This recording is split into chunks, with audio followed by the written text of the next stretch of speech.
Assalamualaikum warahmatullahi wabarakatuh. Oke teman-teman semua, hari ini Ustazah akan menjelaskan materi tahsin tahfiz Quran tentang penjelasan Quran surat An-Naba. Ada yang hafal Quran surat An-Naba? Oke, yang sudah hafal, Ustazah harap selalu dimurojaah ya, biar kalian semua tidak lupa atau kalian semua tidak capek-capek aja gitu menghafalkannya karena kalian selalu murojaah. Oke teman-teman, kalau kalian lupa bunyi surat An-Naba itu yang seperti ini. A'udzu billahi minasyaitonir rajim. Bismillahirrahmanirrahim. Amma yatasaalun 'anin naba'il 'azim alladzi hum fihi mukhtalifun. Kalla saya'lamun thumma kalla saya'lamun. Al-ayah ya. Jadi itu adalah sedikit bunyi dari surat An-Naba. Baiklah teman-teman, kali ini Ustazah akan menjelaskan apa sih Ustazah penjelasan dari mulai arti An-Naba itu apa sih, kemudian berasal dari mana, kenapa dinamain An-Naba gitu ya, kemudian apa saja sih isi pokok kandungannya. Baiklah teman-teman semua, mari kita simak penjelasan dari Ustazah. Oke. Surat An-Naba. An-Naba ini terdiri dari 40 ayat dan tergolong surat Makkiyah. Kenapa Ustazah? Emangnya selain ada golongan surat Makkiyah ada lagi ya yang lain? Ada teman-teman. Jadi ada surat Makkiyah, ada yang surat digolongkan sebagai surat Madaniyah. Ya. Jadi kenapa disebut surat Makkiyah? Karena surat ini diturunkan di kota Mekah. Betul sekali. Berarti kalau misalkan surat itu adalah surat tergolong surat Madaniyah, berarti dia diturunkan di Madinah. Pintar sekali. Oke teman-teman, selain dia terdiri dari 40 ayat kemudian turun di kota Mekah, makanya dia disebut sebagai surat Makkiyah. Kemudian juga An-Naba itu sendiri artinya adalah berita besar ya. Jadi apa tadi arti An-Naba? Adalah berita besar ya.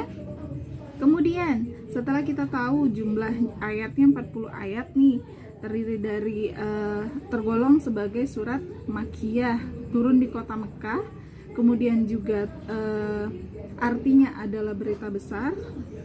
Lalu berasal dari mana Ustazah? Kenapa dinamain An-Naba gitu ya? Jadi An-Naba itu diambil dari kata yang terdapat di ayat kedua surat An-Naba ya, yang anin naba'il azim gitu ya. Dan selain An-Naba, surat ini juga dinamain surat Amma. Kenapa? Karena diambil dari ayat pertama dari surat An-Naba ini yang berbunyi amma yatasaalun ya. Jadi ammanya itu yang kenapa dia dinamain selain dari An-Naba tadi, dia juga dinamain sebagai surat Amma ya.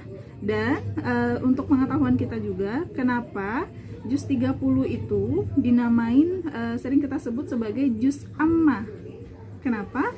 Karena diambil dari surat pertama juz 30, yakni surat An-Naba, di ayat pertamanya yang berbunyi amma yatasaalun ya, maaf, amma yatasaalun itu maksud Ustazah ya. Jadi kita sekarang tahu gitu, oh berarti dinamain juz ammah itu salah satu penyebabnya ya, yakni diambil dari satu kata atau yang diambil dari surat pertama di juz 30, yakni di awal surat An-Naba ya. Kemudian Ustazah juga akan menjelaskan tentang apa saja sih isi pokok kandungan ayat surat An-Naba ini ya. Yang pertama, yakni adanya pengingkaran orang-orang musyrik terhadap terjadinya hari berbangkit ya. Sebagai orang muslim, kita semua tahu bahwa kita punya rukun iman ya. Rukun iman itu ada berapa teman-teman? Iya betul sekali. Nanti kita bahas di vlog selanjutnya, oke? Kali ini kita akan membahas salah satu rukun iman kita, yakni percaya kepada hari akhir. Betul sekali.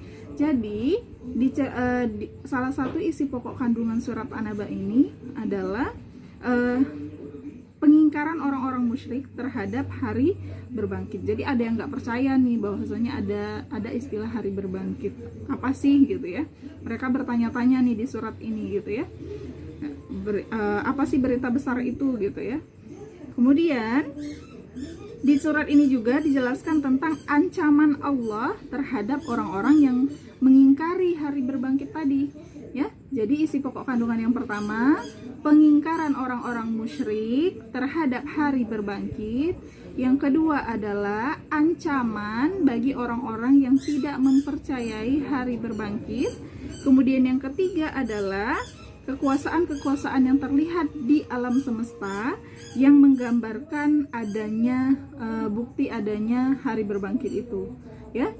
Yang keempat adalah peristiwa-peristiwa yang terjadi di hari berbangkit, ya. Jadi kalau kalian membaca surat Al-Quran, ya, surat-surat yang terdapat di dalam Al-Quran, hendaknya kita juga membaca, bahkan mempelajari arti dari surat yang kita baca atau kita hafalkan. Jadi kita tahu, surat ini berarti membahas tentang apa gitu ya. Nah, seperti surat An-Naba ini kan berarti kita tahu nih, berarti surat An-Naba ini bahasan di dalamnya adalah tentang hari berbangkit, dari mulai orang yang mengingkari, dari mulai ancaman orang yang mengingkari, kemudian peristiwa apa saja yang terjadi, ya, kemudian apa saja keadaan alam semesta yang membuktikan bahwasanya adanya hari berbangkit gitu ya. Kemudian azab yang diterima bagi orang yang mendustakan ayat-ayat Allah, ya. Jadi di surat ini juga dijelaskan gitu apa saja azab yang akan diterima oleh orang-orang yang mendustakan ayat-ayat dari Allah Subhanahu wa taala. Kemudian Allah itu Maha Adil loh. Jadi di surat ini tidak hanya menjelaskan azab untuk orang-orang yang mendustakan ayat-ayat Allah, akan tetapi juga di surat ini dijelaskan juga tentang kenikmatan-kenikmatan apa saja yang akan didapatkan oleh orang-orang yang mempercayai ayat-ayat Allah, bahkan yang mau mempelajarinya, yang mau mengamalkannya, baik untuk dirinya sendiri maupun untuk orang lain, ya. Nah, itu tadi teman-teman. Mari Ustazah simpulkan dari awal ya. Jadi Ustazah ulangi, surat An-Naba. An-Naba artinya adalah berita besar, ya. Surat An-Naba terdiri dari 40 ayat. Kemudian An-Naba ini diturunkan di kota Mekah. Makanya dia disebut sebagai surat Makkiyah, ya. Kemudian surat An-Naba ini juga dinamain An-Naba karena terdapat diambil dari ayat kedua dari surat An-Naba, yakni Anin Naba'il Azim, itu ya. Kemudian selain An-Naba, dia juga dinamain sebagai surat Amma karena diambil dari ayat pertama surat An-Naba, ya. Kemudian isi pokok kandungan suratnya tadi, yang pertama yakni pengingkaran orang-orang musyrik terhadap hari berbangkit. Yang kedua, yakni ancaman Allah terhadap orang-orang yang mengingkari hari berbangkit.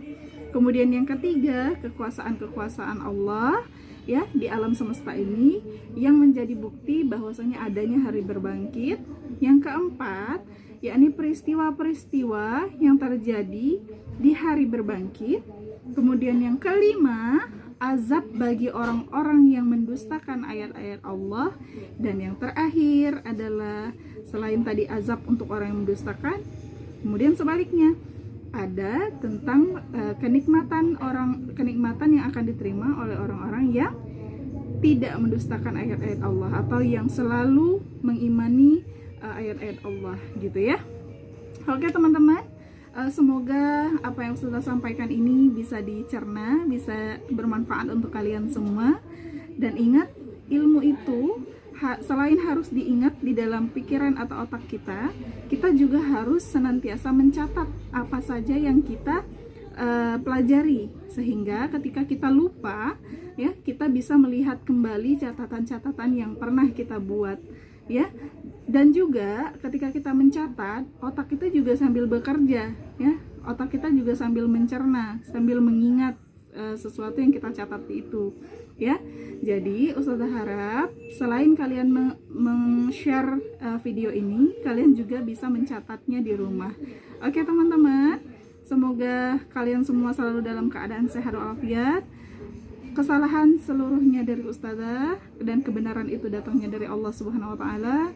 Apabila Ustazah ada salah ucap, salah dalam menyampaikan materi ini, Ustazah mohon kritik dan sarannya ya. Dan ingat, unzur maqalah wala tanzur man qala. Iktafaitu bihadzal kalam, akhirul kalam, wassalamualaikum warahmatullahi wabarakatuh.